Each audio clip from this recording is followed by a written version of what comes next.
Laura Stanfill. How are you today? I'm great, Rich. How are you? I'm doing all right. I appreciate you coming on and sharing your story with the creative community. Yeah, thanks for the invitation. Absolutely. Let me give a brief introduction here for you so the audience kind of gets a feel for who you are and some of the things that you've done. You are a publisher and founder of Forest Avenue Press, a small press founded in 2012 that has grown into one known for publishing critically praised fiction. You're also an author of singing lessons for the Stylish Canary, plus numerous short form works in outlets like Shondaland, The Rumpus, Catapult, and various print anthologies. You're the winner of multiple awards and honors, Regional Arts and Cultural Council grant in the spring of 2023, shortlisted for the May Sarton Book Award in 2022, selected in Best Fiction of 22 by Powell's Books, and Best Book of 2022 by Independent Book Review. You are recognized for your contributions in literary publishing, the Oregon Literary Fellowship for Publishing in 2021, honor at Publishers Weekly Star Watch Awards in 2017, and you're an advocate for marginalized voices, praised by authors of color for lifting voices often marginalized and for creating a welcoming publishing environment and for seeing stories beyond stereotypical framing. That is very fascinating. Very fascinating. One of the things that I mentioned was there's not a whole lot of structure to the podcast other than the very first question. And that takes us all the way back in time to where were you born and what was life like as a kid for Laura? I love this question.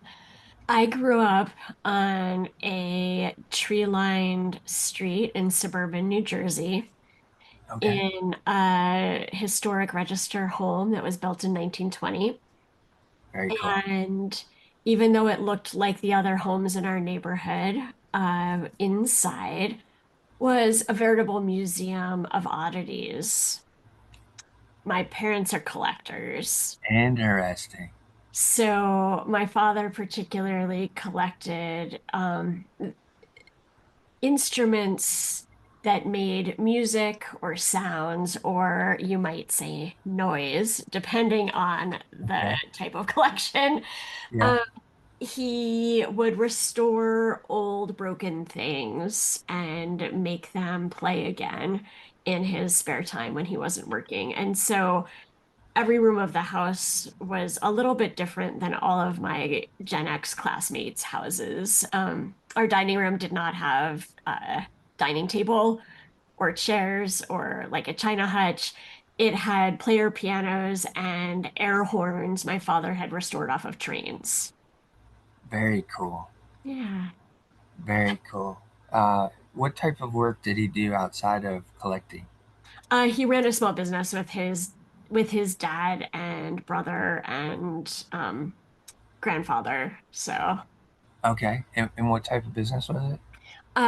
it was it was A what?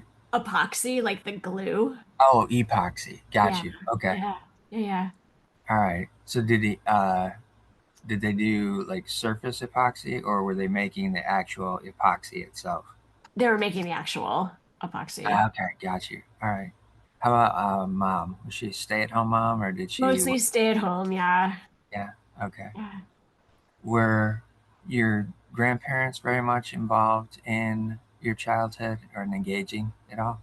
Very much so. My dad's parents were very sweet and reserved and polite, and they were very much um, both sets of grandparents lived in New Jersey near me, and then over through my teenage years, they moved to Florida. But so I had one set of grandparents that was very reserved, and everything was beautiful in their house and very thought out. And then my mom's parents were very much more like, let's play cards together and let's go pick grapefruit off the tree and let's go to the beach. So I think some of it was the age difference because that set of grandparents was a little younger. Okay. Okay. And did that wanting to play cards, did that kind of inspire the connection? I think so. Um, we I also loved to make things from when I was really small. And so that set of grandparents, I was often making little dolls out of their clothespins or painting salt and pepper sets for them to use at their table. And I was always, they had, I'm an only child, so I Okay. had four cousins on the other side, but I think I was the grandchild who was always like creating something for Yeah. them Yeah. to appreciate and enjoy. I would write poems together with that grandfather too. Oh, very good. Very good. Yeah. So that side, you had a little bit more creative freedom and opportunity just based on their living environment as well, compared Yeah. to the structured. Everything had its place. All Yeah. that kind of thing. Yeah. Yeah. Very cool. Very cool. How about elementary school? Were you one of those kids that kind of wanted to just sit towards the back of the class and fade into the background? Or were you more engaging and wanted to be closer to the front? I preferred sitting in the back until I realized that I couldn't actually see the blackboard. So Okay, once I got glasses, I got to resume my preferences. sure. My mom's always joked, she's kept, again, being an only child, my mom's kept like a whole set of records of my life. And she told me this, and then many years later, I got to see it for myself. My teachers were always worried about me in the first semester of school. I was very quiet. I looked like I had a lot to contribute, but I did not contribute it. I would not raise my hand willingly. I did not join group discussions in class. And by the end of the year, of course, I had gotten a lot more comfortable and I felt connected to the teacher and the classmates. And I would come out of my shell by the end of the year. And then it would start all over again the next year because I don't do very well with transition and change. And it would take me Okay. much of the year to feel like I had something of use to share and I felt safe enough to share it. So, Yeah, I get it. I totally get it. I was that kid too, in terms of just wanting to fade into the background. I was always quiet, just observing. I just wanted to watch and look and see what was going on. Um, Very self conscious in terms of being called on and that kind of stuff. yeah, same. Totally get it. And then into as well, even that experience that you have it where it took you to the second semester just to get comfortable in that environment. I still have that today. It's difficult to try and step into something and feel comfortable right away. Usually Totally. usually takes a while for me to get calmed down enough to be able to sit in a place. Um, how about friendships early on? Did you have a few, or did you have many, or was it just maybe one? I very early on, I had one, and her name is Bess, and we were 2.5 when we met. She moved next to my younger grandparents, and so I remember that's my first memory. I remember going to grandma's house and sitting on the couch, and there was another kid who was about my age and about my size sitting on the other side of the couch. And I just remember staring at her going, why is there another child here? Like, who is this? And I don't know. Yeah. But we're still best friends. So all these Oh, years later. really? Yeah. Fascinating. Yeah. And from there, she moved away when we were six, 5 or 6. I guess it was after kindergarten. And we stayed in touch by being pen pals by sending letters and cards and by having the occasional phone call where one parent or the other would eventually cut us off because long distance was expensive. Right. But Yeah. we got that. And then I met my other really amazing group of friends in fifth grade when I changed schools. And I had that group of friends through middle school, through high school, through college, and through now. So I feel really lucky that many people from my past are still part of my present. Right. Right. Did once you got to know Bess, did she start to almost feel like a sister to you? Absolutely. We were both only children, Okay. and our moms would take us places together. People assumed we were sisters. Yeah. And I'm sure we fought like sisters. I remember, especially growing up in those middle school, high school years, which one of us is dating, which one of us has more acne, like which one of us has a better haircut. Yeah. Bess was always in the theater program, and I was always writing, and so we had a lot of similarities. And also, I remember thinking about her as being better than me or smarter than me or having more friends than me, and how you tend to judge while you're trying to figure out who you are in the world, especially as a creative person.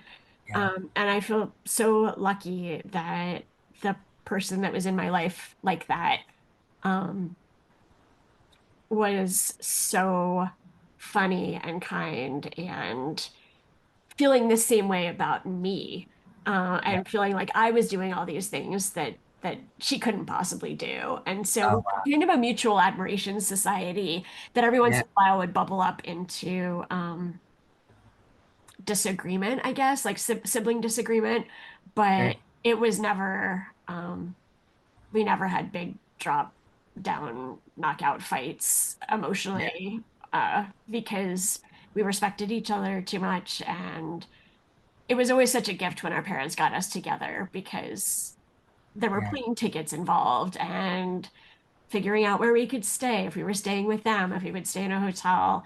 Um, it was our families made a really big commitment to keeping us together. That's amazing. And I would venture to say a bit unusual Mhm. as well.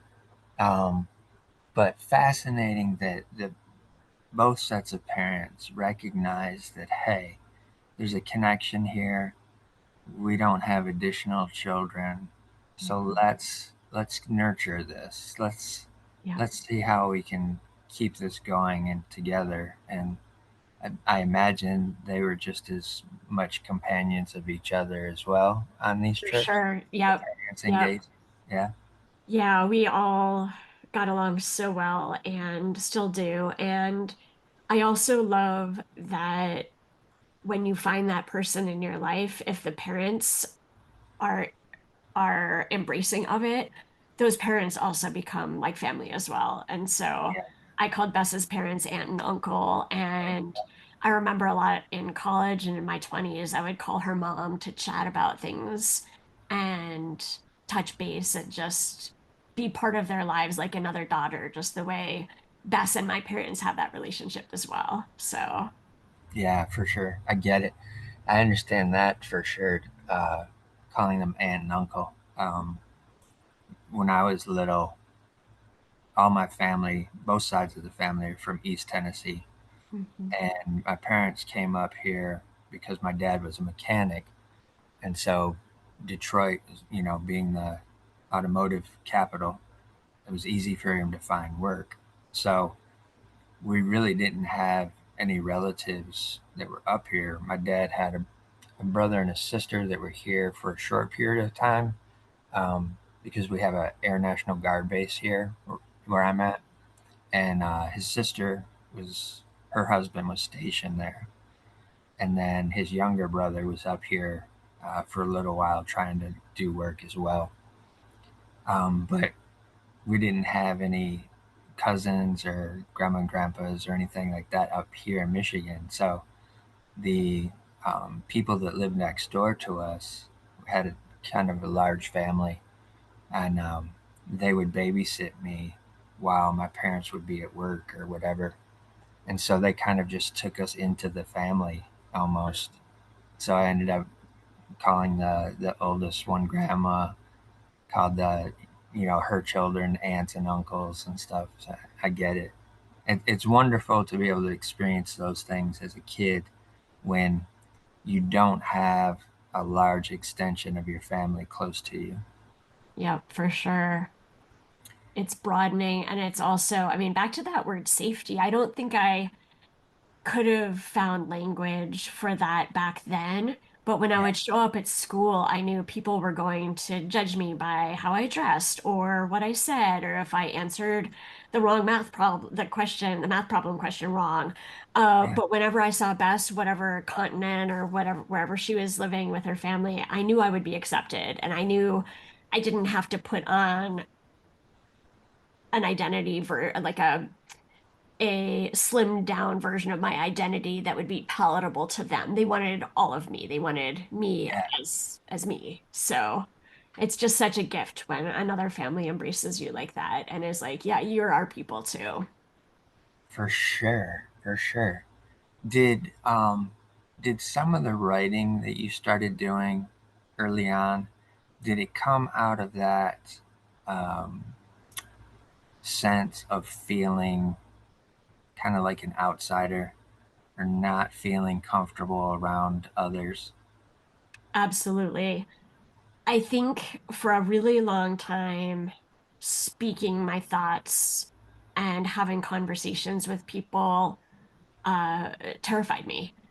Because Okay. I knew I had a sense, I mean, I'm neurodivergent, and I had a sense back then, before I had language to describe that, that the kids who were my peers in my classes knew a lot more about social expectations and uh, things, the right things to listen to or the wrong things to listen to. I felt like Yeah. there was a code in society and I didn't know the code or how to crack it.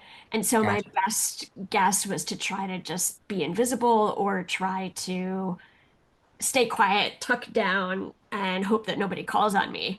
But with writing, I could explore what I was thinking. I had the time to ruminate and revise. I didn't have to be called out on the spot to have an answer. I could start by playing with story or playing with language and poetry. And if I didn't like it, I could just cross it out. And nobody had to see that first draft. Nobody was judging me based on my Right. first attempt at communicating something.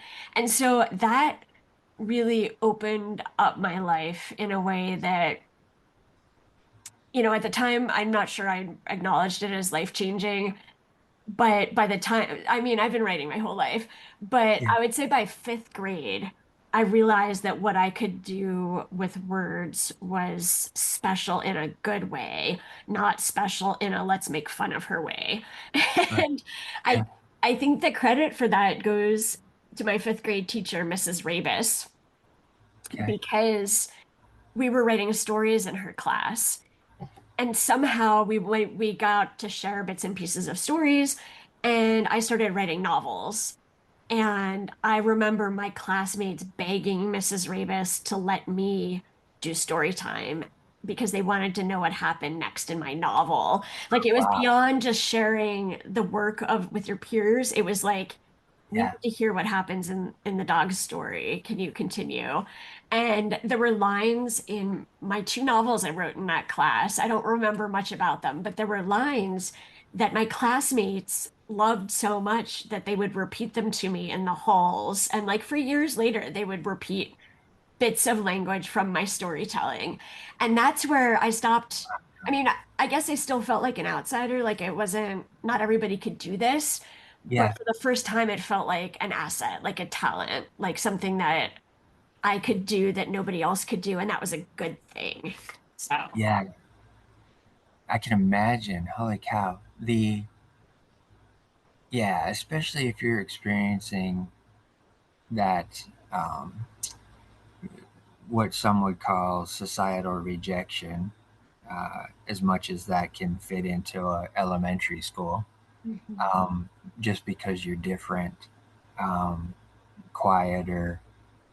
A lot of times, I think when kids are quieter, other kids have a tendency to bully them and pick on them because they're not exhibiting a whole lot of emotional response to things. And so people think that that's strange, Mhm. especially outgoing individuals, um, which is it's disappointing. Yeah. But I understand what it's like because I was one of those kids. I was that kid who was always quiet.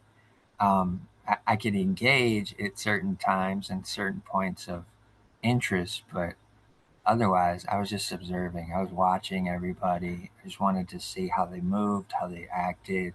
Yeah. Uh, The wheel's always turning. Same. yes. Yeah, Yeah. exactly. Um, that's amazing that they started recognizing and actually remembering Yeah.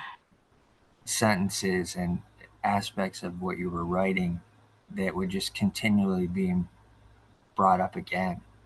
Um, I can exactly see how that would open a little bit of that confidence Mhm. box within you, uh, Yeah. to at least allow you to start moving forward with a little bit of those uplifted shoulders, Yeah. maybe head tilted up just a little bit more. Exactly. That's fascinating. Um, when you started to realize that, oh wow, they're really paying attention to me, and it's not necessarily focused on me, but it's focused on this thing that I'm creating. Did that did it surprise you, or did it create, like I'm saying, that bit more of confidence of being able to rise up a little bit in posture and start to feel like you could navigate um, the environment of school at that point in time? It definitely helped me engage better Yeah, and more fully with my peers, even my non-friends. I felt like I was being known for something and I could do yeah, this yeah, really cool thing. And yeah, it was definitely like shoulders back, head up a little bit. And from there, those friendships only grew tighter and closer. I mean, I wasn't friends with everybody in the class, um, but I was able to engage and connect in a way that I think in elementary school I was still so reserved and still holding so much back. By yeah, sharing words on the page, I was really showing myself, showing my heart, my spirit, and my yeah. sense of humor probably too. It took a lot more years before I realized I was actually funny, um but I'm pretty sure that those stories were a little bit funny. So, Yeah. Were you very sensitive as a child as well? so sensitive. Yeah. Okay. Yeah, yeah. Um both environmentally and emotionally. So if somebody said something that was the slightest bit mean to me or even someone sitting next to me, I would carry that around all day. For sure. Yeah. I was I remember um, seeing Benji, the movie Benji in the theater, Yeah. and there's this scene sticks in my head to this day. I don't remember a whole lot of the whole storyline, but what I do remember is this adult in this kitchen, and he kicked Benji, and he squealed, and immediately I started bawling in the theater. And I'm probably like 5 or 6 years old at that point in time, and the whole theater's turning around looking and was like, who's this, why is this kid crying, and all this kind of stuff. My mom's trying to calm me down, and I'm like, but he just kicked him, just kicked him. So I could feel that dog's emotion straight through the screen, Yeah. uh, at that point. And so I was definitely one of those sensitive kids too. That's why I asked that question. I was like, Yeah, okay, they're same. starting to Mine look. mine was ET and my mom, I was screaming hysterically and my mom had to carry me out of the theater Oh wow. because I was so it was the later scenes when they have they're doing experiments on ET, or they're trying to figure out things about him, and it's like a medical Yeah. dystopia with white sheets and everything. I have not seen it since then, I don't think, but I couldn't get over that. And then many years, well, a couple years ago, my dad told me the story of watching The Yearling, which is a film I haven't seen. And I think there's a deer in it, and there was violence toward the deer, I believe. Yeah. And my father had the same experience as us with those movies, with The Yearling. It was Oh, wow. 1940s. He Okay. was probably like 6, 7, and his parents took him to Radio City Music Hall to listen to the Wurlitzer Theater organ do a live performance of The Yearling, which I believe it was a silent movie, and so the organist was the music for it. My Yeah. dad remembers falling in love with the instrument of the organ and listening to the organist, and he also remembers being so scared about the movie. And his father took him outside the theater and explained that this is fiction, this didn't really happen, and this was meant to evoke an emotional response. Yeah. Yeah. And so I think he was able to listen to and watch the rest of it. But he Oh, remembers the organist was very famous at the time. And the organist turned around and saw this little kid watching and waved at him. And for my dad, that was that moment of you're in the in club, like you've been seen by someone who does this, who's a yeah. performer. So That's fascinating. yeah, generationally, it's kind of neat to see the progression. Yeah, for sure.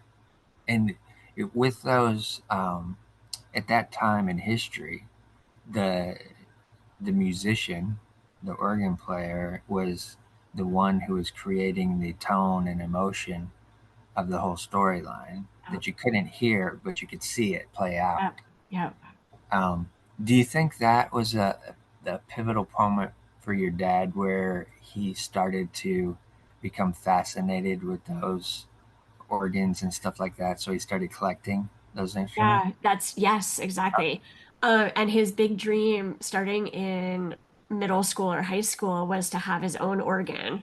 So that was his big life's journey, was Wow. restoring a Wurlitzer theater organ and holding concerts in the barn.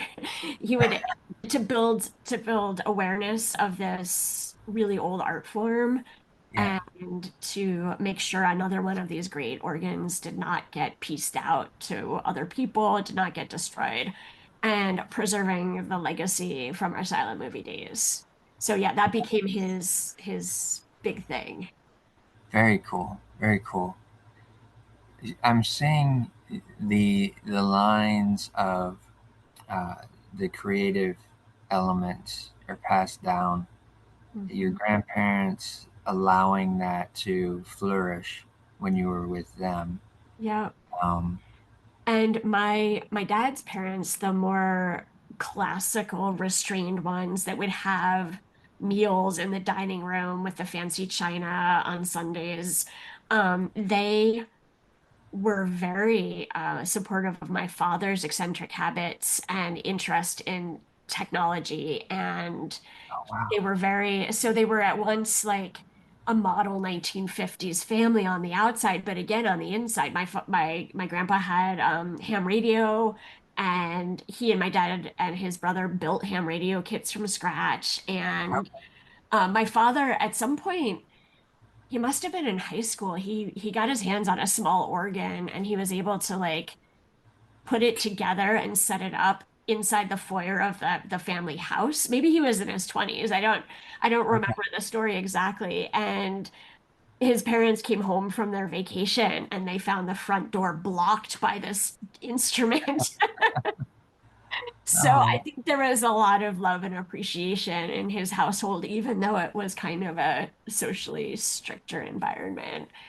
yeah. Really gave him space to putter around and tinker with old trains and model trains and electronic circuit boards and such. Yeah, that definitely opens up the picture of that contrast that was Yeah. earlier set in the conversation. That definitely opens it up. and it's fascinating that they had that more of that interest of curiosity Mhm. um, within their own environment, but yet still had to go about these prim and proper ways, for lack of better terminology, but Yeah, things that were structured, things that were proper to do, yeah, settings, using specific dishes, yeah, for meals and that kind of stuff. With this newfound um, acceptance with your creative writing and your work in fifth grade, moving into sixth and seventh, did you see that as an opportunity to start to engage even more so with your surroundings and classmates and stuff?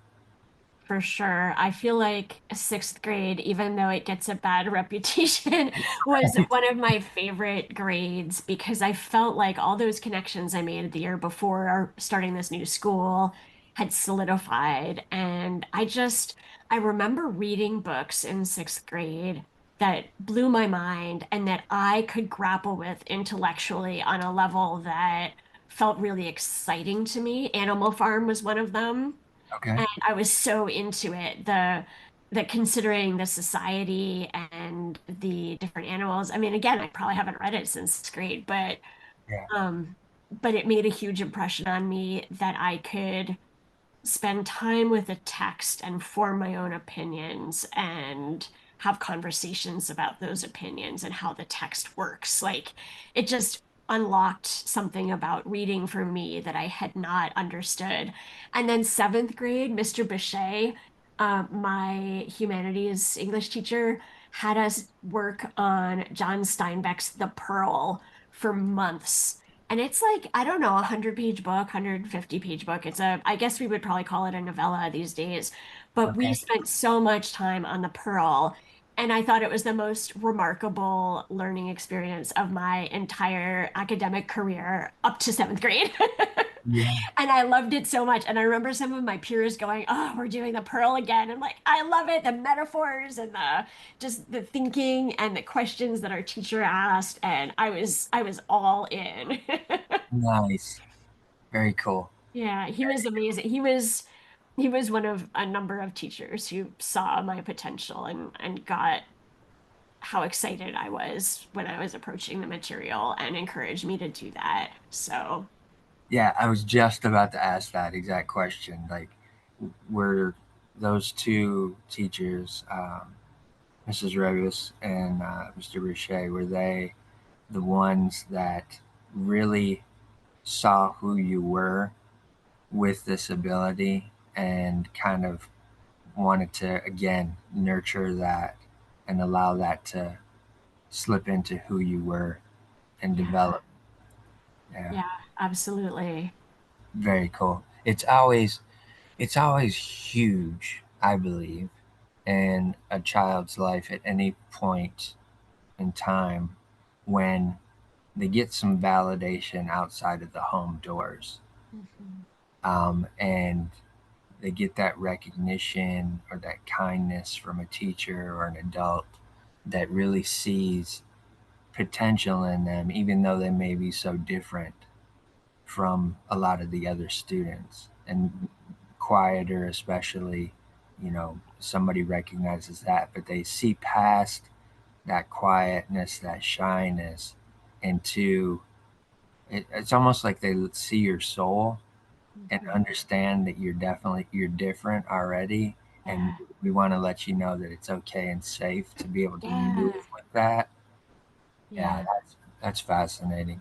I think there was that switch that flipped where feeling different and thinking differently stopped being a social deficit and Right. began transforming into a creative mind, an interesting thinker, Yeah. a hard worker, all a creative person. So Yeah. I Yeah. think For that, sure. I mean, also I had great high school teachers too. I mean, I had a lot of great teachers in my life. And I don't think any of them would be surprised that I write books and that I publish people. I suspect that a lot of my early teachers would be surprised that I do podcasts and I stand up in front of people and run an hour and a half workshop and Oh, I wow. do keynotes without notes. You know, it's that has been a lot of hard work and practice and acknowledgement of being able to open up to someone else. Of Yeah. course, it's all within the literary creative world. Like, yes, this is a conversation I can have, but if I was on a mathematics podcast, I would be like, I don't know. I can't even look at you because I don't know. Right. I don't remember algebra, you know. Yeah. But with creative people, I can open up and it's I guess I've had to go through a series of doors and transformations as an adult as well to acknowledge that my creative path is worth sharing with other people.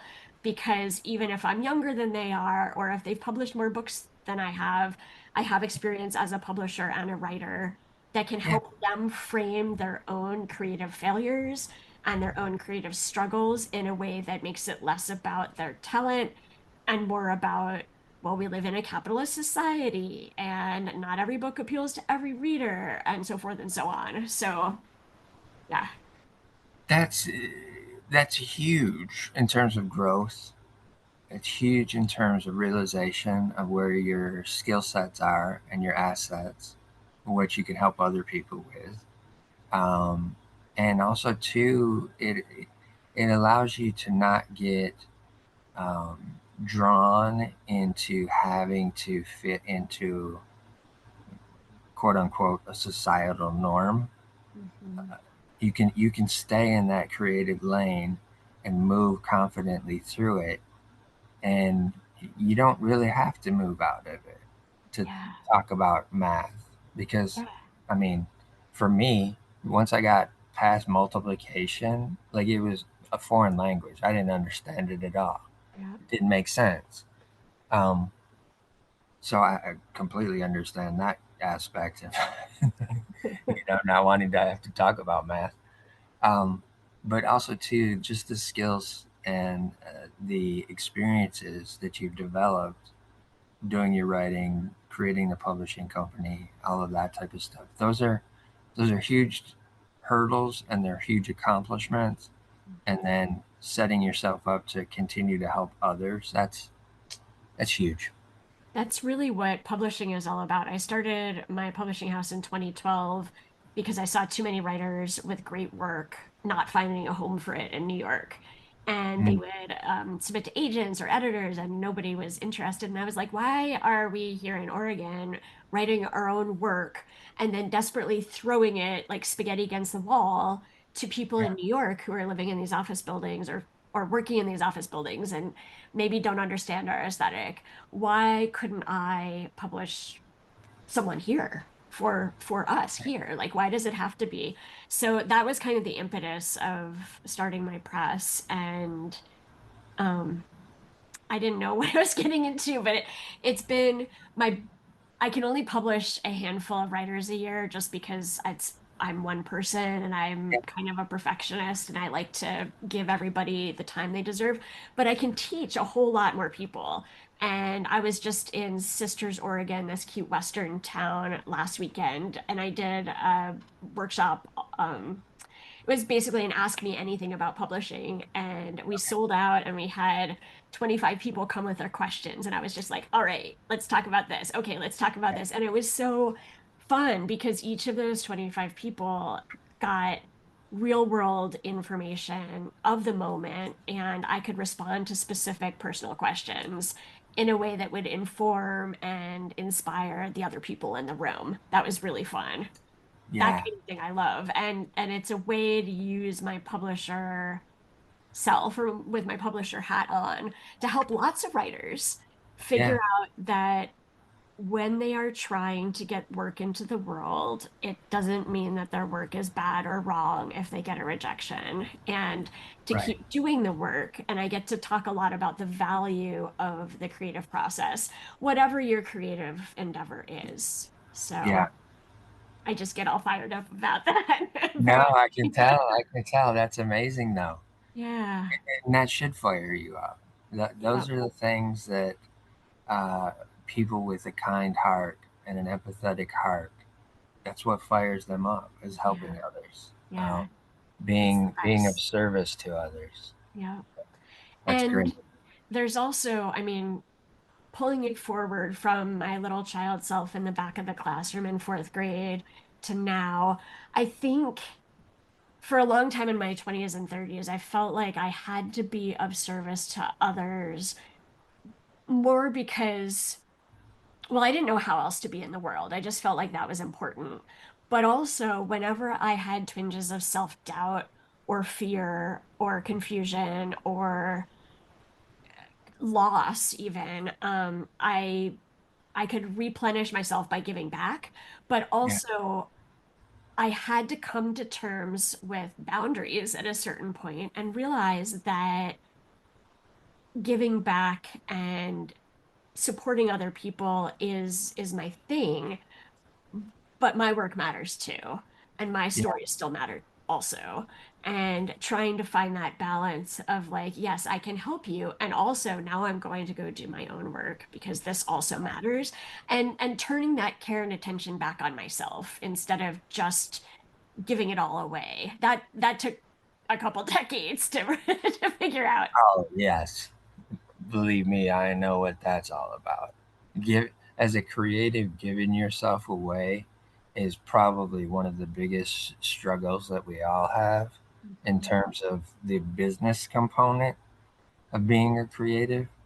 Um, I've given away so much; I could probably be a millionaire if I charged for all of it. Well, same. I think about all the free the gifting economy. And what I like about gifting other people time and ideas and conversations is that it is so personal and it is not something that can be replicated by a chat room or by AI or by two different people. And even if they were in the same room under the same circumstances, would have a different conversation.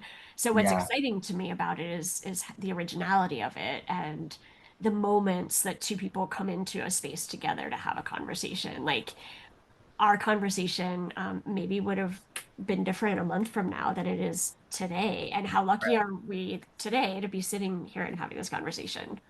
yeah, absolutely, absolutely. Who knows what the world will look like in a month from now? Yeah. Yeah, who knows? If we circle back to stepping into high school Mhm. from junior high, was there a huge transition point again for you, kind of like it was at the beginning of a semester in elementary, where it took you that full year to get to a comfortable spot? Was it still the same going into high school? Not as much. Ex- I stayed in the same school, so our Okay. building changed from eighth grade to ninth grade. We were suddenly in a Right. high school, Okay. but a lot of my peers were the same peers from fifth grade on, and All so right. I didn't have to start from scratch on relationships Cool. and friends. And that allowed me to have a little bit more confidence. And then our school also had an artistic focus. And so I felt seen and celebrated as a creative from the start. Mm. And then the other really cool thing happened. The school brought in a bunch of young, recently graduated teachers, and they were just on fire with ideas. Oh And wow. it created such a passionate peculiar learning environment, like the specifics of how these teachers brought their ideas and questions into the school and the classrooms, and what topics we covered. I took an Okay. amazing political theory class that changed that was my senior year of high school with Jeff Brannigan, and that changed how I saw politics and how I saw groups of people interacting with each other because Yeah. I found language and terms and philosophies around how people get together and decide to govern themselves or Right. govern others. And Yeah. social dynamics shifted when I learned about political structures and systems. Um, Yeah. I took a Russian literature course in my sophomore year with one of the younger teachers. And again, that just blew my mind because learning about literature that was created in a different country, originally Yeah. in a different language, and Yeah. how story structure and humor were used similarly or differently from the US writers I had been reading. So, Yeah, that was the question that popped into my head was how did you see the differences in the way that it was laid out versus what it would be in America? How it kind of balanced or was even maybe complementary? Because one of the things that I've seen over the years is that some of our own language in America has lost some of its original intent. mhm, Um, and I know in other countries, a lot of times they're speaking more directly in a certain way. mhm. How did you see that comparison with the way that those were structured compared Gosh, to? it's been a long time. I'm trying to think of what US writers I was reading in ninth and 10th grade, and Steinbeck was one for sure. Okay. But um, getting to experience Dostoevsky for the first time Yeah. in a Russian lit class and figuring out how the story layers upon the story. Crime and Punishment was a big one. Learning about how a protagonist can go through a series of events and be changed by them. Um, the layers and the depth of the Russian literature and all the characters felt like a different way of conceiving a world in words than Yeah. anything I'd ever seen before. And then from there, I got really into the Latin American writers, and then I was totally smitten forever after with Marquez and Allende. So, and I think there was something about reading work that fell outside the bounds of anything I had seen on the page before. I read a lot of shorter work by US writers. So like Animal Farm is George Orwell. So Mhm. but still like and John Steinbeck, shorter work that has Willa Cather, I read, trying to think of who else in the olden days of many years ago in high school. But we read a lot of shorter work by major American authors that had you felt like you were going somewhere intentional from the beginning of the book. Like John Steinbeck's The Pearl, everything in there is meant to be and fills a purpose. Whereas with the Russian lit, there were asides and extra characters and shifts in being of the characters that Tolstoy was another one that I read a lot of in high school. Okay. Because it was the different model of storytelling made me really excited. Did it expand the story essentially? I think so. Yeah. Um, the sense of, I mean, the moralistic short form work that I was used to reading in class. I mean, I know we read a lot of short stories too, because you can read it and analyze a short story really easily in the span of a high school class versus reading an 800-page novel or whatever. Right. But yeah, I'm sure we also learned story structure at the time, but for me, reading authors from not the US tradition of literature who were working with and through and beyond the tradition of literature in their countries made me realize there are so many different ways to tell a story. Yeah. Yeah. And I've always been a big fan of I laugh that I write long, but it's probably because I read Tolstoy as a teenager. Right. And I want that layered complexity in my stories. Yeah. And in a draft of my first novel, all the women characters, I had decided that they all mattered, even if they were just walk-on parts. So in one draft, I had every single female character that walked on stage in my novel not only had like a speaking part and a moment in the scene, but the moment they exited the scene, I had like a postscript paragraph about who they grew up to be and where Oh they wow. landed, how they died, like it didn't work at all, but the idea of being able to make space for walk-on characters and make sure that my readers knew that these are real, really fully imagined people that Yeah. weren't just there to serve the plot. They actually Right. had their own stuff going on. It was just a delightful exercise for me, and I can trace that back to Russian storytelling and Latin American storytelling. Okay. Yeah. I can I can see how that would be very from your perspective very important, number one. And from the other perspective too, you didn't just want them to be someone walking in the background. If we're comparing it to a movie, Yeah, essentially, right? You're just not. yeah, They're just not background dressing. They're yeah, an actual individual who has their own individual story, and you know, they have some flavor, and you need to just experience a little bit of it with the taste of the story. yeah, That's exactly. very cool. As you're getting towards the junior senior year of high school, have you started to venture into any other creative things outside of writing at all as well? Because Oh you're yeah. so Yeah, full arts.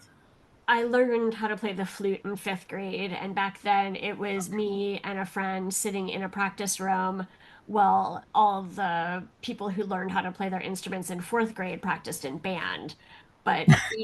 I remember sitting with my friend Perul, actually. We would sit and I remember like playing with the keys on the far right side of the flute, and she taught me how to like press one then the other and make it look like they were feet and footsteps walking, and I thought that was delightful. Anyway, Yeah. I head over heels for the flute. I practiced incessantly. I spent lunches in the practice room by sophomore year of high school. I think I would eat my sandwich and go work in the practice room. I thought I would be a musician because I loved music so much. And where in writing, when you're creating something on the page, it can really go anywhere. Right. You can make any number of choices, some which will lead you into dead ends, and others which will lead you to new openings and new doors to go through.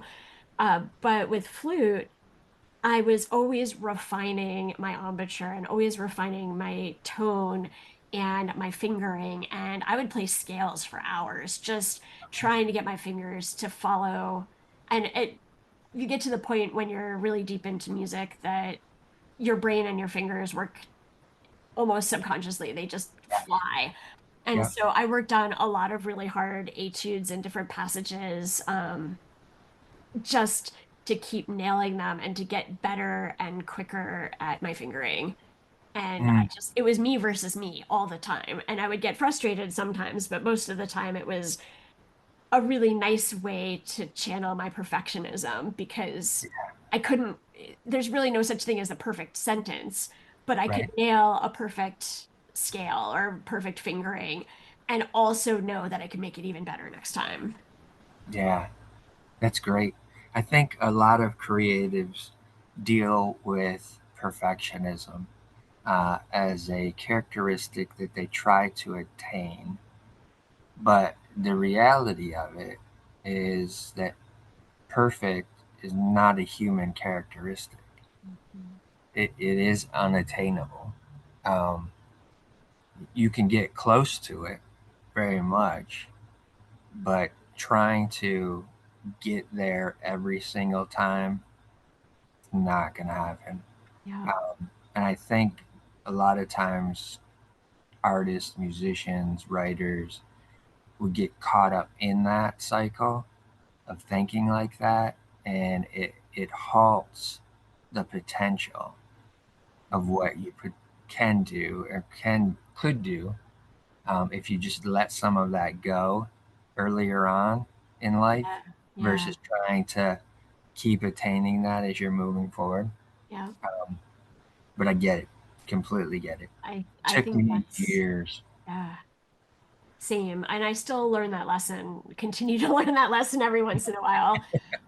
But things like in that novel where I had to cut out all the women's um, stories that I was trying to shoehorn in there, I Yeah, knew structurally it was a bad choice and it would slow down the story of my protagonist, but intellectually I wanted to play with it and see if yeah, I could get away with it. And I couldn't, but I had so much fun imagining all these little micro endings for all these characters and yeah, just the subversively feminist way of making sure these walk-on parts were played by three-dimensional people that I mean, I imagine them all, but still there was something about giving them a bigger life off the page, if only in my head, if only as an exercise that yeah, combated the perfectionism and allowed me to create a more robust original sound for the novel. Even though they aren't there in the final, you can kind of hear that multi-chorus, multi-voice town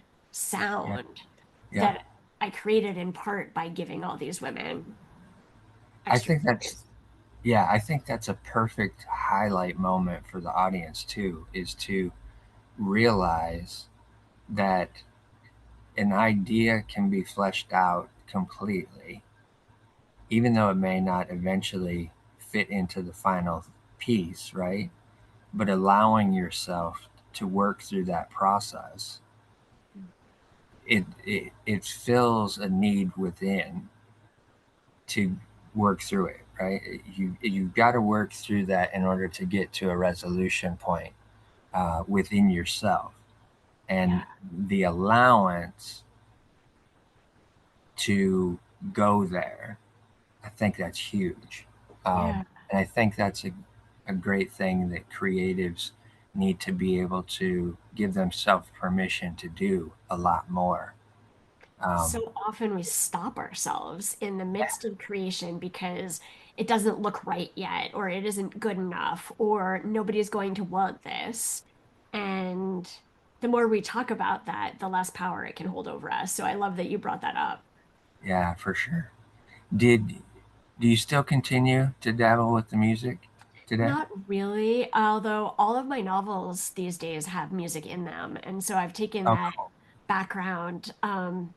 Over time, I stopped playing the flute as much because it changed how my teeth were.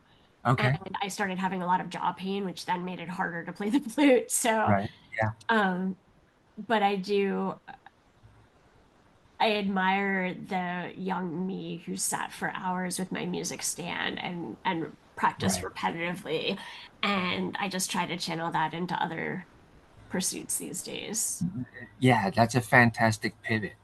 Mhm. Fantastic pivot, because definitely a lot of times just the contortion that takes place with working with an instrument as a musician doesn't always work for everybody, Yeah, right? That the body does not want to stay in that form to yeah. continue to do so.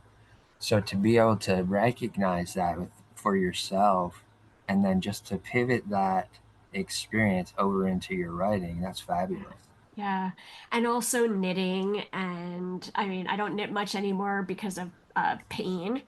But Yeah. I mean, that, which is part of why I don't do flute anymore either. But channel it into knitting or writing letters, or I make art. I made a lot of art during the pandemic, not Okay. because I felt like I could sell anything, but just because I needed a creative outlet and I Yeah. wanted to play. And it became a fantastic way to channel some of that creative energy that was separate from the I really want to get published or I should probably Right. finish this chapter. It was just I can sit down and doodle.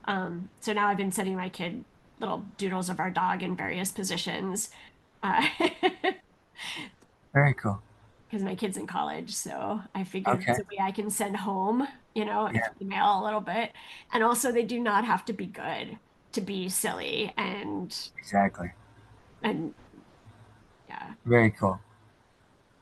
As you're getting closer to the end of high school, are you starting to think about going to college, or was there maybe a different aspiration at that point? No, I knew I'd go to college. I liked learning too much, and I was at a prep school where everybody was going to college, so I didn't really Okay. think too much about it. Just decided that was for sure going to be the path. Yep. Okay. And thinking about where you're going to go at that point in time, was there some key places in mind that may have been a choice based on what you wanted to do career wise? Yeah, I mean, I knew I wanted to go to a small liberal arts school and probably major in English, so that's what I did. I Okay. ended up going to Vassar in part because F. Scott Fitzgerald's daughter Scotty went to Vassar. Okay. But Well, hey, yeah, if there's something that inspires a person to go to a specific place, then all the better. yeah, for sure. At least you take that step. Yeah. Did that transition um, have part of that elementary school anxiety Oh, for sure. arise back up? Okay. For sure. I had a really rough 4 years of college All right. and I never quite made it out the way I did from elementary school to fifth grade. I never made that transition out to be wholly in myself. Okay. And I had looked forward to it so much because I heard college would be even better than high school, and it wasn't. I loved my high school and even my middle school years were great. Yeah. Yeah. Um, so I was lost for a long time during college and after college, and it took probably till moving out to Oregon and starting from scratch with no safety net and starting to build writer relationships in Portland and go to bookstore events. We have Powell's City of Books here, which is the largest bookstore in the United States. And so I could Okay. go there and see all these books on the shelves and I kind of rebuilt what was broken in me and found that's moving to Oregon was the next level up. College was definitely like a level down, in terms Got of you. my development. Do you, do you feel comfortable talking about some of those instances in college that may have um, cracked some of that spirit? Some of it was academic expectations. I felt like an Okay. outsider again. Yeah. Some of it was falling prey to a relationship that Okay. was built on control in a way that Okay. I didn't understand at the time because I was so naive and I was so back to that quiet in my shell Yeah. Yeah. person. I did some good work in college, but I never found the intellectual surprise of it the way I did in high school. And I felt like when I thought I was contributing, I didn't get the kind of reassurance or appreciation or understanding. I didn't have any one professor who loved me the way all my high school teachers did. Yeah. I just Yeah. feel like I fell through the cracks. It was the wrong place for me, probably. So, Got you. Yeah, that's disappointing. Um, I just had a conversation last night about a local art school here in Metro Detroit. Um, and the conversation was literally just about how that the staff wanted to do something a certain way and it wasn't really for the benefit of the student. It's just the way they wanted to do it. And I've seen that so often and many times, even in my own college attempt. Um, my first year at college in basic drawing, um, and mind you, I was given the gift of creativity. I was creating as soon as I could hold a crayon, building stuff with Lincoln logs, Legos, all that kind of stuff. Like my world, I was creating worlds at that point. So it wasn't really a far stretch for me to be able to go into the drawing class and learn some of the uh, structure of how you need to put together a composition of a piece. But my teacher had mentioned to my parents at uh, an event that the college was hosting where parents could come in, see what you've accomplished so far in the year, and get an understanding of what you're dealing with on campus. And that teacher told my parents flat out, he'll never be more than a B plus student. And I was like, what the hell am I even trying for then? It, Oh, I'm so sorry that happened. yeah, it's like if that's the case, then why am I even taking this class? If that's where I'm going to end up, why am I doing this? So in my mind, I'm like, all right, well, I'm going to prove them wrong. So trying to be that perfectionist, went hard into the next project, turned it in, ended up getting an A minus on it. But at least I was like, all right, didn't get stuck in that B plus range. So thanks. See you never again. Yeah, I proved it to myself that Exactly. you couldn't Exactly. see. Yeah. I think it's so disappointing from my perspective as a working creative to hear how teachers can be almost detrimental to the progress of a creative, um, because of the way they feel about that process Yeah. versus what might be the best for that individual. Because Yeah. that's the thing about creatives for sure, and many other people. Everybody is different. Mhm. Nobody learns the exact same way. People pick up on things completely different than everybody else does. The individuality is not highlighted enough, I don't think, in our society at this day and age. Um, and so it's always disappointing when I hear another story of where you were kind of let down by instructors at a crucial point in development Yeah. in terms of setting you up for life I thereafter. I appreciate this so much because for so many years I felt like college was my fault, and it was No. I think to be able to shift that lens and look at it as I fell through the system and that the teachers who were there to inspire me Did not, did no. not hit those marks or who were detrimental, like you said.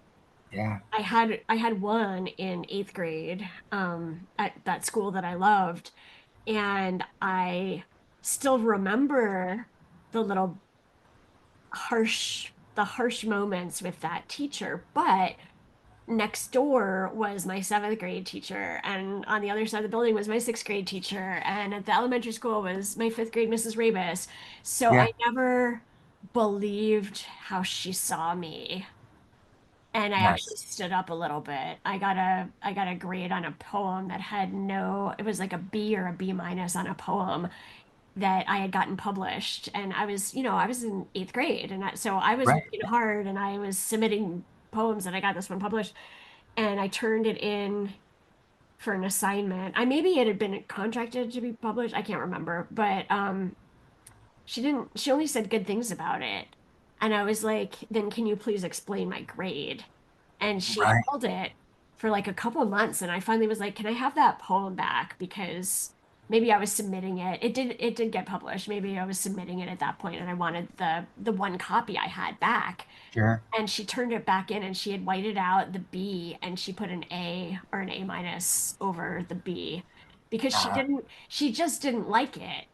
right, And to me, that was so mind-blowing that a teacher could just not like your work and grade it based on their feelings. And right, also, I was so taken care of at that school by everybody else that it upset me, but I could see it as a failure of the system or a clash between what she expected and what I do creatively. It never came to roost in my heart and gut as me being bad. The way for sure. college felt like I was the problem. Yeah, yeah. Let that go. Yeah. Let that go. Okay. That was their fault. That was their Yeah, mistakes. yeah, Nothing of that was yours at yeah. all. Just let it fly out the window. I love that. Nothing of that was yours. We take being sensitive people, we take Oh, for sure. all of this so personally. And so, Yeah. yeah, none of that was yours. I will keep repeating that to myself and get it to Good. stick. So, yeah, Excellent. thank Excellent. you. So as you're stepping out into the world and you're still feeling some of that weight of having done those 4 years, what is your what is your first move to maybe attempt to do something creative, or did you think I just need to just work, make some money, and figure something else out? I was working at a newspaper, so I was learning how to tell stories after Okay. college. And I guess I was always writing a novel on the side. Poetry was big for me in high school, and I think college sapped it out of me, and I stopped writing poems, but I was working on books over time. And after about a year at a community newspaper where I was staying up past midnight and just working really hard, and feeling exhausted all the time, I left that job to freelance. And I wrote for a local magazine and I worked part-time for a school district. And I would go on my lunch hour when I on my school board school days and I would work on my own writing at lunchtime. And that's when the balance started coming back. And I started focusing on the fact that I had something to say, or I didn't know what I had to say, but I knew I loved putting the language together to say something. And if I kept practicing, I would figure out what my story was or what my themes were, what Yeah. true meant to me. Okay. And you mentioned that during during college rather, you were in a relationship that was a little bit controlling, slightly abusive from that controlling aspect. But you also mentioned in one part of the conversation earlier too, that you have a child. Mhm. At a certain point, did you start to get to a place where you felt comfortable enough to try to experience um, a relationship again? And was it a better, more cohesive relationship at that point? Yeah, absolutely. Yeah, we're still married. Okay, I have two kids and cool. we've been married for over 20 years. Oh, So, amazing! yeah, yeah, Congratulations. thank you. And I dated some in between, but I met someone who acknowledged and appreciated my creativity and my spirit and my silliness. And yeah, it's been great. That's Continues to be amazing. great. Cool. So Very cool. I'm glad. yeah, I'm glad yeah, because a lot of times those experiences, um, for many people, seem to just continue to be the same situation for them. yeah, yeah. Um, and it's sad, disappointing. But I when go ahead. Oh yeah, I think if I had believed in myself more in college, I would have figured it out and gotten out of that sooner, but I didn't believe in myself. And so Right, it right. was easy to believe the toxic narratives and think that I wasn't worth anything. So it takes years and a lot of hard work to subvert a narrative that somebody else puts around you. Absolutely. And again, too, it that even wasn't your fault because you had an environment from fifth grade into sixth, seventh, and eighth where you were getting this encouragement, right? It wasn't controlling. It was just, here's what you need to do. You're doing it. You're Keep good going. at it. Mhm. Yes, keep going. And then you're in this other environment. And so the external world, even around the relationship, is just disappointment, disappointment, disappointment. And you're falling into this almost cocoon type state to try and manage. And then that opens the door to somebody's saying you should do something a certain way, and if you don't, otherwise it's gonna, upset the situation or Yeah. whatever. So I feel like it becomes an environmental component on top of the individual that kind of beats down that spirit to a place where then it just falls into, okay, I just got to keep moving like this in order to survive. Yeah. So again, not a thing that was your fault. It was just an environmental situation that compounded upon itself. And fortunately, you were able to get to a place where that just disappeared and stepped into a relationship that's now 20 years long Yeah. and two wonderful children on top of it. Even Yeah. bonus.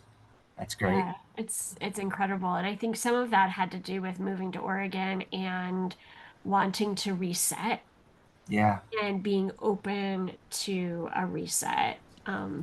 I remember it being really scary to move somewhere I'd never been before and just get in the car and come out here. But shifting the terrain, the outside terrain, Yeah. shifted the interior, and made space for hope and whimsy and really amazing giant weeds. We have weeds out here that grow taller than human beings because of all the rain. And I just remember standing at the parking lot of my newspaper job, calling my mom at home and being like, "Oh my gosh, I'm standing next to like a weed and it is 6 foot tall." Right. And it's in the crack. It's in concrete, it's in asphalt, and here's this weed. And there's something about that survival and Yes. the landscape of like surviving and growing taller despite being encroached on by all sides. And that's such a metaphor for creativity and for Oh, like for sure. preserving who we are and continuing to reach for the light when everything feels bleak. Yes. That was beautiful. Thank you. Beautifully worded. Thank you. That was another highlight moment in the episode here. Um, yeah, that is something profound. That there's always a possibility of overcoming because of what's being put on top of you. Yeah. Definitely. But one of the other things I want to highlight, and you just touched on it real quick, was the fact that it was very scary to make a move to go across country, essentially.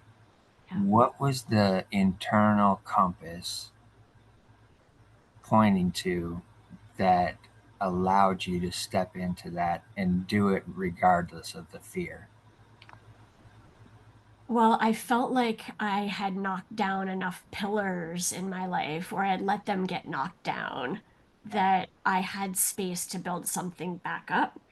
A Okay. friend of mine from a summer job was moving out to Oregon and said, "Hey, we could go together and be roommates." And so, from the practical standpoint, Tamara guide was my guide, and I just got in the car and came out here with a different friend. We road tripped actually in September 2001. So we are now at the I've been here 24 years, Yeah. and it was right after 9/11, and we drove through the country in those harrowing, strange days, not knowing what was going to be here when I got here. And I think the idea of needing a new landscape. I think I Yeah. really needed that external landscape to be able to heal the internal one and not get stuck in Mm-hmm. the bleakness of where I had landed. Um, Right. and to step away from blaming myself from where I had landed. I mean, Sure. and to acknowledge like these things have happened and I was gullible and I was, so willing to shift myself to fit in with the landscape. Now I need to go somewhere completely different. And I remember walking into Powell's and seeing all these books and like I always did at Barnes and Noble or whatever little Right. bookstore in my travels, I went to the shelf and found my last name or where it would be on the fiction shelves. I'm like, okay, here's my Yeah. goal. I'm gonna get there. And then in 2022, my name was up on the marquee in lights, Laura Stanfill, um, with my debut novel. And I got to bring my family, my parents, and my kids, and my husband. And we took pictures outside of the marquee. And I was like, this is it. This is all this time I have been rebuilding this landscape, interior landscape, Yeah, to self-actualize what I've always wanted, which was having a book out in the world. yeah, for sure. And meanwhile, I've created that space and built a place for everyone else to have their books out. Not everyone else, but lots of other people Sure, through, sure. through publishing and teaching. Yeah, the other thing that I'm seeing that's very fascinating is the fact that Oregon is kindly, I mean, the landscape of Oregon is very much nature oriented. Yep. You the you have an opportunity to step outside of the city and step straight into nature Mhm. and have it full on Yep. versus in a more developed city or state on the East Coast. Um, and I think that's a fantastic um, element that not all individuals can see in everyday life that is very helpful in terms of renewing one's spirit, oneself. Yep. Um, One of the things that I kind of throw out to the audience at different times is the opportunity. If you're feeling down, you're feeling drained, or you're feeling disconnected, if you just take your shoes and socks off, walk out into the backyard, and just stand in the grass or stand by the tree that's out there, I can almost pretty much guarantee within about 15 minutes, a lot of that you're feeling is going to just start to fade off of you. Mhm. And I think that's just the healing power of nature, um, Yeah. is being able to connect and be that thing for humans that a lot of times and too often it's taken for granted. It's cast aside, but yet it, nature is still always there, and Mhm. it doesn't give up on us as humans. It'll continue to even regenerate Yep. after so many disastrous things can take place to it. Um, Perfect example is the one of the nuclear plants. I forget where it actually is, um, where they had the nuclear reactor that I don't think it exploded, but it had a leak, and they had to evacuate the entire compound. And for so many years, it was just left abandoned. Mhm. Um, but if you're looking at pictures of it today, the vegetation has come back and started to take back over that concrete environment. Um, and I think that in and of itself is just says how powerful nature is, For sure. what it can do to regenerate. We have a grapevine in the backyard that has been cut back over the years, and it keeps coming back. And this year, we have two different kinds of grapes on it. And we've only ever had red Concords, but this year we have these green grapes that are, at first, I thought they must just be Concords that haven't gotten enough sun yet. But then Yeah. I tried one, and they're soft and they're sweet and they're delicious. And it's like that grapevine is kind of a mess. And also, it keeps producing. Yep. And the deliciousness is unparalleled. You can't go into a store and get a grape like I can get Oh, for my sure. my back fence. So, Yeah. Yeah. Not even close to comparison. yep. That's amazing. Once you got that first book on that shelf, um, what did you do next in terms of, all right, I've made it in a sense because Yeah. I'm there. I'm in that space that I was looking at and dreaming about. But what do I do now? I kept writing because that's what I do. I always write. Yeah, And I shifted back into a nonfiction project that I've been working on for a long time. It's a book for writers about creativity and loosely how to get published. But I really wanted to start with if you're spending time writing, you get to call yourself a writer or a novelist or a poet or whatever you want. You get to own your terms.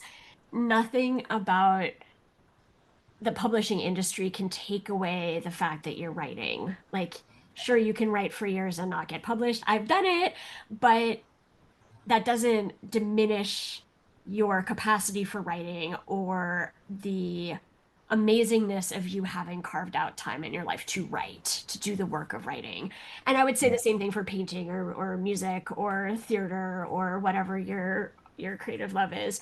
So I had been interviewing agents and editors and authors and publishers for this book, and it took until getting that novel out that where I felt suddenly empowered to put my own story of trying and failing and trying again into the book to be kind of the spine, the story that connects all the publishing pieces is my story. I had an agent. She didn't sell my book.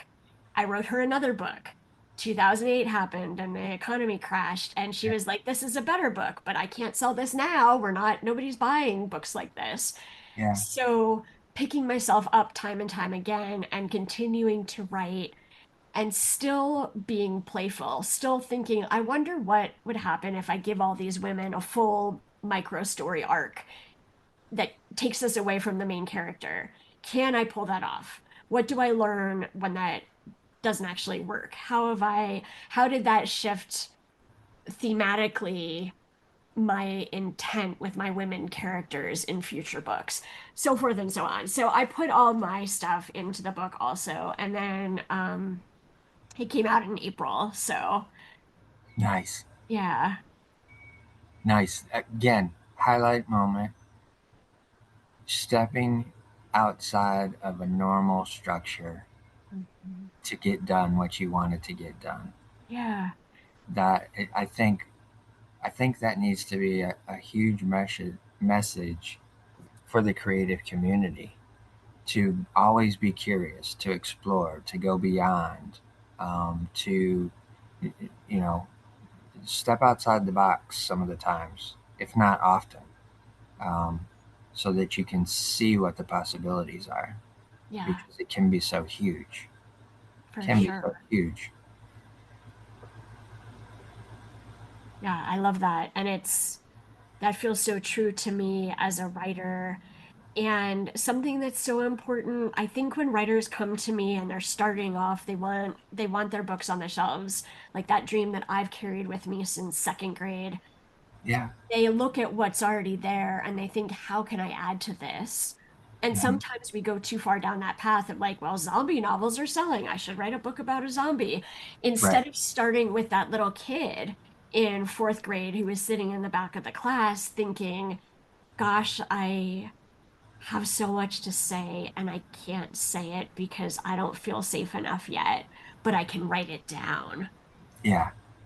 Honoring that creative spark and where our interest comes from is so important. And people always come to me for publishing advice because I'm a book publisher and I know how the industry works.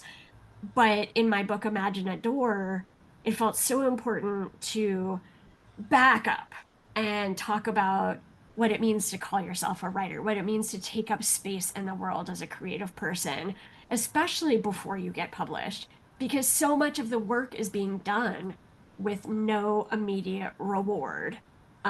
I mean, you can reward yourself, like get a snack after you've worked for an hour, or like you hit your 1,000 word a day limit, so now you can move on to everything else. You can go sit under the tree barefoot or Yeah. whatever your reward is. But um, the process, I think so much when we talk about process with writing, it becomes how do you get the work into the world?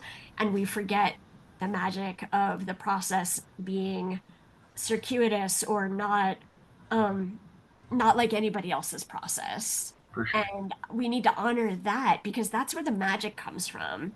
Yes. You can learn how to get an agent, you can learn how to submit to small presses, you can figure out publicity down the road. But when we get hung up on circling those goals, we forget that part of the process is sitting under the tree and looking up and thinking about the world or thinking about Tolstoy.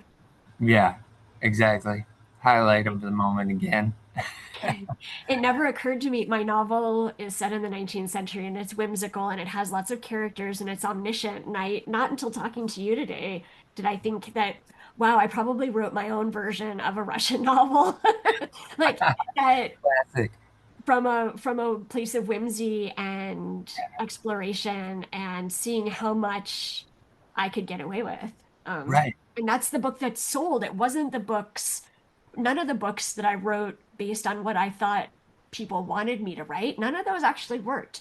It was the Yeah. book that I had nobody waiting for, that I just played with and revised over 15 years of trying something out and seeing if I could make it stick. And if it didn't, I just would go on and do something else. That Right. playful book was the one that sold. And I just sold another book this spring. It's coming out in November 2026. It's another novel. It's about a female composer on Tin Pan Alley. So it's again mixing my music background Yeah. Yeah. with Nice. historical magical fiction, Right. what I do. And again, it's a book that nobody else could have written. So For sure. yeah. For sure. Because it's coming from your experiences, Yep. the things that shaped you, the Yep. things that became colorful for your Yep. life. Yeah, exactly. That's fantastic. That one particularly is set in the house I grew up in on our tree line street in New Jersey. So I got to Oh, revisit a crucial part of my history. I got to revisit the place where Bess and I built our friendship. We used to sit under the pianos in the dining room and find jelly beans that the Easter Bunny would leave behind and the air horns. And so it's a story of friendship. So I see Bess weaving all the way through that book. So that's amazing. I had just written a note to myself to um, see how Bess comes back into the storyline. yeah, that's amazing. And you Yeah, literally just talk about it. she has been there my whole life, and I think I wouldn't have had the courage to start over. I wouldn't have had the courage to keep writing. I wouldn't have had the courage to face rejections, pure rejections, industry rejections, jobs that I didn't get, any of it, Yeah. um, without her by my side. And I also some of our epic stories we tell looking back and remembering the old days show the space, the empty space between us and how different, even though, I mean, we partly grew up together, Yeah. she moved around a lot. And so there's a lot of empty space where her experience and mine were different, but she still came and met me in Yeah. that space of curiosity and unknowing. And I remember she laughs. I had forgotten at the time. I was 10 years old and I wrote a paper about Chopin. And Oh, not only wow. was it a paper, I wrote a kind of a short story about Chopin's life and death. And I had done some deep research, but it was like, setting the scene of one day Chopin's parents came in, they heard this amazing piano music in the living Right. room, and they came downstairs to find their little child playing something he had heard, Right. some music he had heard, and he had been able to play it by ear. Anyway, I'd written this whole like love letter to Chopin at 10, and Bess was visiting and she saw my paper like carefully set out. I probably had set it out on the desk to impress her. Maybe Right. I don't remember, but she remembers picking it up and going, Chopin? Who's Chopin? And I was like, you don't know who Chopin is? And I mean, I see Bess as being a lot more worldly in Okay. things that were important to our peers in middle school, whereas I had written this whole like 19th century treatise on a Right. famous composer that she had never heard of. Right. And we go back to the hilarity of that moment where her lived experience and mine were really in two separate bubbles. And Yeah. yet she asked a question about it. And I was like, no, he's a famous composer. And I let her read this paper. That's amazing. It- Oh, What's fascinating for me as well is you're 10 years old mhm. writing that. Yeah, Did did that interest come out of maybe your dad's influence with the organ? for sure. We Okay, didn't have the organ set up at the time. It was in boxes gotcha. in a neighbor lady's garage. But yeah, there, I mean, I'm sure I had a little bibliography and I quoted some books about Chopin. And so I'm sure they were in the den where my parents kept their Gotcha. music books. Yeah, And yeah. I'm Okay. sure I pulled out these autobiography or these biographies of this famous composer and decided, oh, I could write about him. Yeah. That's it's so fascinating because a 10-year-old mind, you think, doesn't have that um, capacity Mhm, to think in that way. Which, again, I think that's another thing that sets you out as an individual, sets you mhm, out from the crowd as an individual, um, is that ability to think about another creative and want to tell that creative story mhm. in your own words and how Yeah. you're experiencing him and how you're experiencing the work that he did and his music, all that type of thing. At 10 years old, wow. And it's so interesting too that his story was as a prodigy Yeah. and he was recognized by the adults around him. And that was probably I wrote it in fifth grade. I don't know. I'm guessing, right? Where I felt suddenly recognized and appreciated by the established Yep. teachers, by the establishment. And I mean, over and over again, I was told that I had something to give the world. And even in my deepest, darkest moments where I didn't believe that personally, Bess did. And I also remembered my parents, of course, have always been supportive of my artwork and my mom's, there's a whole treasure trove archive of my life in writing and my life in art. And in fact, that Chopin paper still exists because my mother kept it, and she Oh, also wonderful. would make copies and send things to my grandma. So maybe the Chopin one is because my grandma kept it and Okay. put all of my treasures in binders, and I have like 8 different binders from childhood full of my work. And Oh, it's that's real amazing. work. And that's how I can tell you today that at 10, I was actually writing and imagining this moment of Chopin's parents being shocked by his brilliance. And Yes, certainly wanting to be that kind of person. And I wanted to be different in that way because that was socially acceptable and because it was so surprising for to sure. hear a young boy making this incredible music Yep, with no training. exactly. Yeah. Exactly. And then you, as a little girl, writing these stories that everybody's looking at you and like, holy cow, Yeah. holy cow. Where did this come from? This Exactly. quiet kid. Uh, Yes, yeah. exactly. If we're looking and giving the audience, writers that are out there in the world, some advice in terms of should I self-publish? Should I get an agent? Should I try to go to a big publisher? Should I go with a smaller publisher, perhaps like yourself? What advice do you have for those creators that are just starting on their writing journey or even stepping into a place where they think they want to finish something off? Which Mhm. direction would you advise them to move into and why? Depends on your goals, really. I mean, that little kid at 10 Yeah. writing about Chopin, I always wanted a big deal with a lot of money through an agent selling my book to New York. But it turns out I do not write books that fit into a particular mold. I am a rather eccentric creative and I do things my own way and I challenge structure and try to write something that nobody else but me could write, which means I am a great fit for small presses.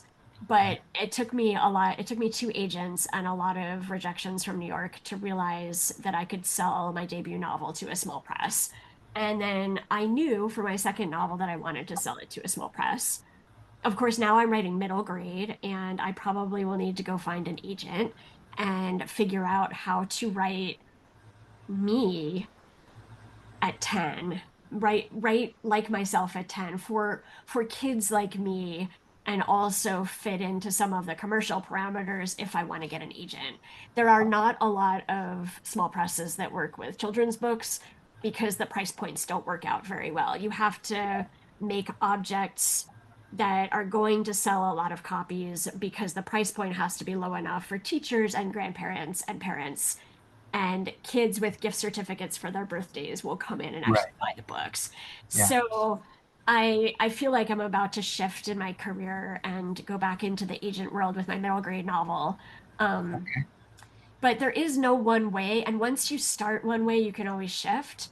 I Yeah. have one author who's self-published because her name is Keisha Ajose Fisher, and she's a Nigerian American author. And she Okay. wrote a story collection, and she said, I wasn't going to wait for anybody else to give me my chance. I wrote my book, and I decided I didn't need anyone else to say yes to me. I was saying yes to myself. She's self-published. She won the Oregon Book Award with it in, I think, 2022. Her book is called No God Like the Mother. And then the company that helped her self-publish went out of business, and I jumped in and negotiated with her agent to get the rights. And her book is Nice. still selling. We put an updated cover on it based on the original cover, and she has a storied career speaking to writers and people about her work, and she's working on a memoir. She has an agent. She did it all backwards, but she did it based on Fantastic. what she wanted and it worked for her. And I Yeah. think if she had tried to go another way, um your results may vary, but but I think she really inspired me in terms of deciding that she had waited too long for other people to give her a shot and to see what she was doing, and she was just going to do it her way. So I never prescribe a one way is best. I prescribe to writers really go deep inside yourself and think about what your goal is. Do you want a book on a bookstore shelf? You can accomplish that in many ways. Here are a bunch of the ways. Yeah. Um, do you want to just share your stories? You could start speaking in open mic nights.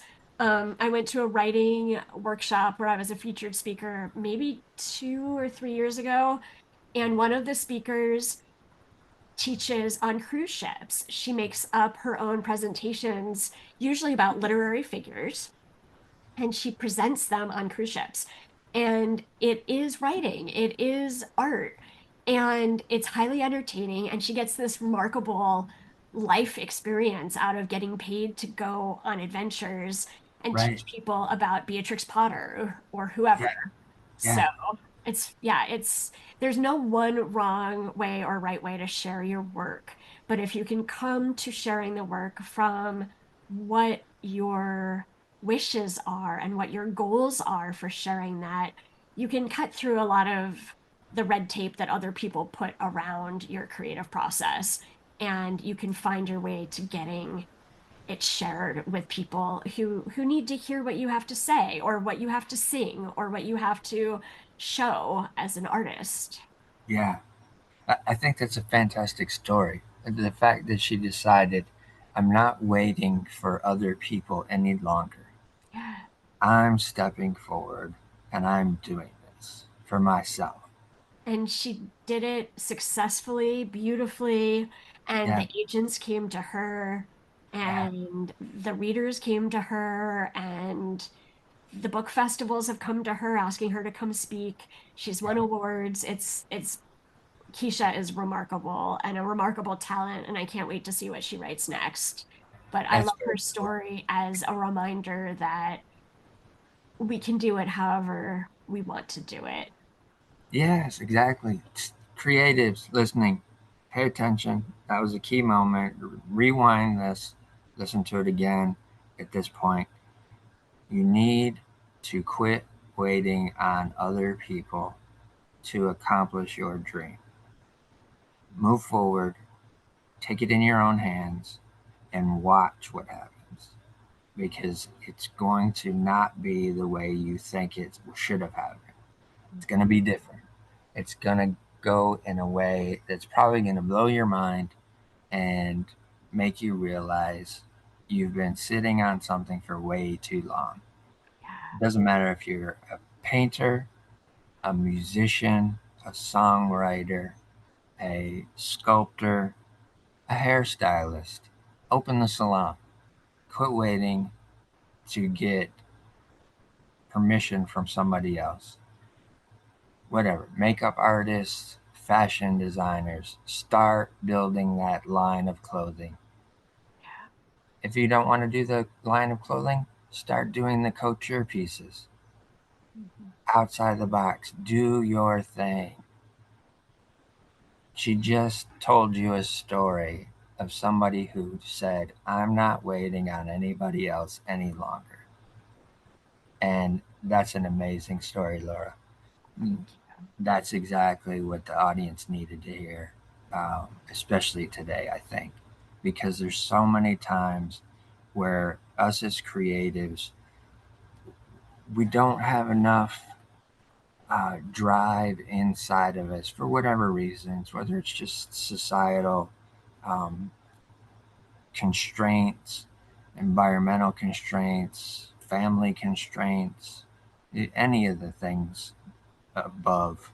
Um, they just play into stuff that doesn't allow us to grow up through the crack in the concrete, like those weeds that you have in Oregon that become taller than any human around them, you.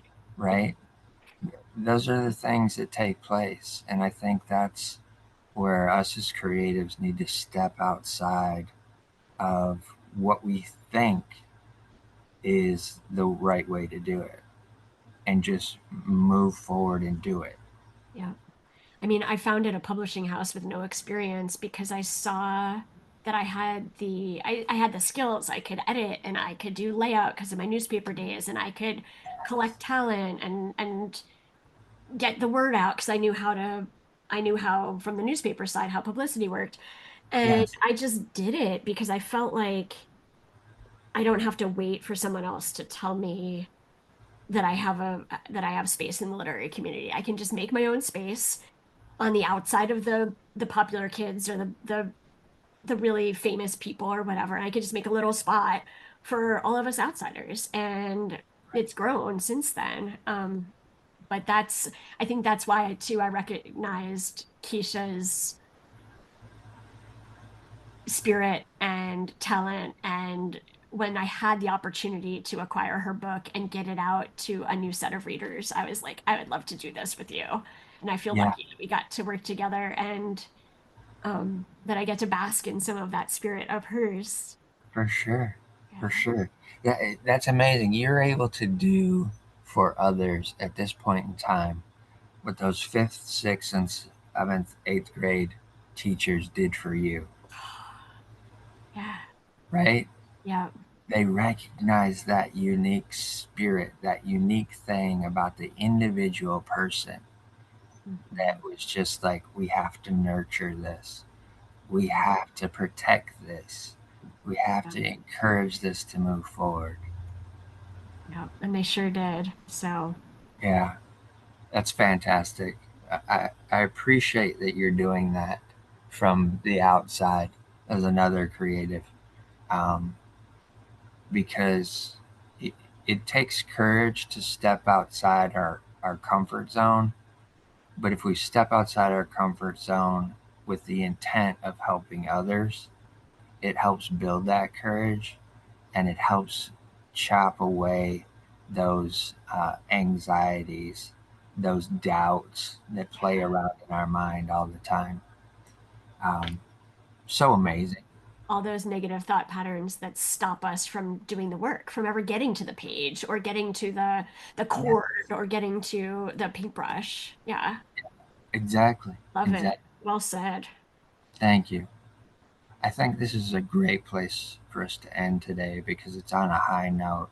It's a key moment that needs to be highlighted anyways. And I think I don't want to overshadow it because it was big, by just trying to go forward. One of the things that I always want to remind the audience at the end of each one of these episodes is exactly what Keisha did, exactly what you did in your life and career, is always listen to your heart. But on the other hand, always remember, be kind to your mind.